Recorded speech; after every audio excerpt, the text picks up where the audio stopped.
bringing you his authentic perspectives on important topics. They live in suburbs together. They live in the city together. They hang out together. They're all in the same family.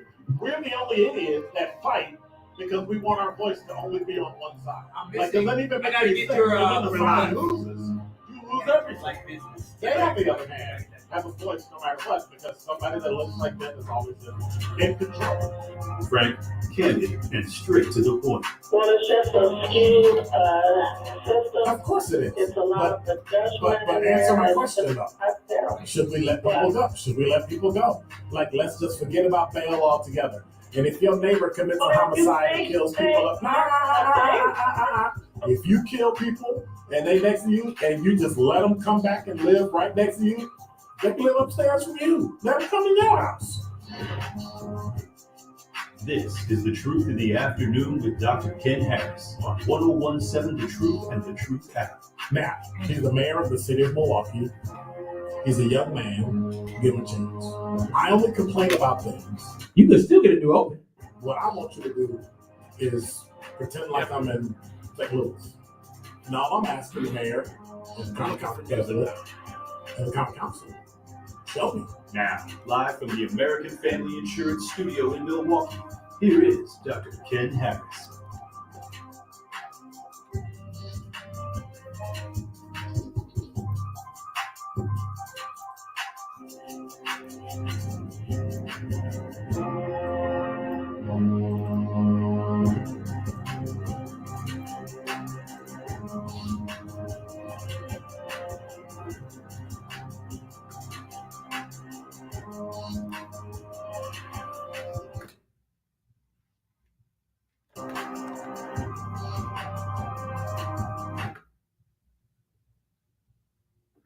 You're listening to Truth in the Afternoon. I'm your host, Dr. Ken Harris. 833-212-1017 is the number. What, y'all having a party? Y'all having a party up in there? So here's the deal. You've been listening all day. You know that how can I say this? Once again, the life of a police officer, a Milwaukee police officer, has been lost. With 24 years, 1 month, 8 days of full-time service, retiring as a command officer and continued part-time service as a command officer, the death of a Milwaukee police officer still rocks me to my core.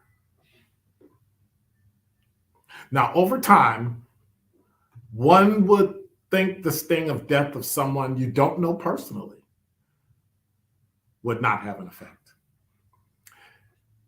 Yet there's something about being a copper that makes a lifelong connection, no matter who you are. Even with people you don't know, even with people who you don't really care about or you just tolerate. And that's a good number of them, just life. We're human beings dealing with it. And I know there are some of you who do not care about the death of a police officer due to recent events. I respect your position. There are some of you who actually hate the police and do not care for their presence in your community. But your work is paying off. I saw an article on Christmas Day, 2022. CNN.com wrote, across the nation, the challenges police departments face in retaining and recruiting officers are daunting, as it is right here in Milwaukee. A staffing crisis exacerbated by retirements and resignations, as well as high-profile killings that have put policing under increased scrutiny and made it a frequent target of protests and calls for budget cuts. Now, the story makes it sound as if coppers are quitting because someone's questioning their procedures and tactics. And, well, they are. And it comes from those who've never worn any kind of badge, have never sworn to give their lives for people who do not know them or even like them. But yeah, officers awaken each day and do it over again, even in the wake of senseless killings of innocents, where those officers were rightly convicted and sent to prison. So once again, I'm thinking about this. My mind's eye creates a scenario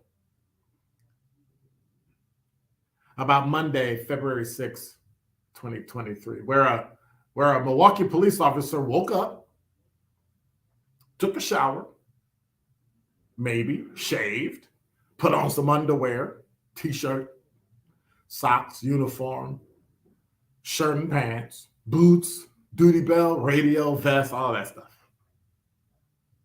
And the officer went to work and sat through roll call, took notes on who was wanted and for what, stood for inspection, checked their vehicle, and went to work with their partner if they had one. And just so you know, the responsibilities of a driver in a squad car versus the passenger in a squad car between partners is a little different. Whichever the case, an armed robbery suspect was located and there was an apprehension attempt.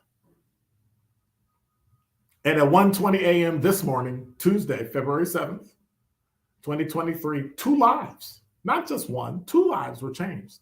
The 19-year-old suspect who died at the scene and the 37-year-old Milwaukee police officer who succumbed to their injuries at Froedtert Hospital in Wauwatosa. And so now, a week from now, this 4-year veteran, this 37-year-old law enforcement officer will receive something I prayed and am thankful I will never receive. An on-duty death-related funeral service, commonly known as Class 1. And like my brothers and sisters in blue and brown, I have been repeatedly troubled over the years by some form or another of survivor's guilt, but relieved, because my funeral service will be considered Class 2. And that is Dr. Ken's Truth on the new 1017 The Truth. MPS City Conference basketball now officially lives here. The conference season is winding down, and on Tuesday night we have another great matchup as the Milwaukee Hamilton Wildcats take on the Bradley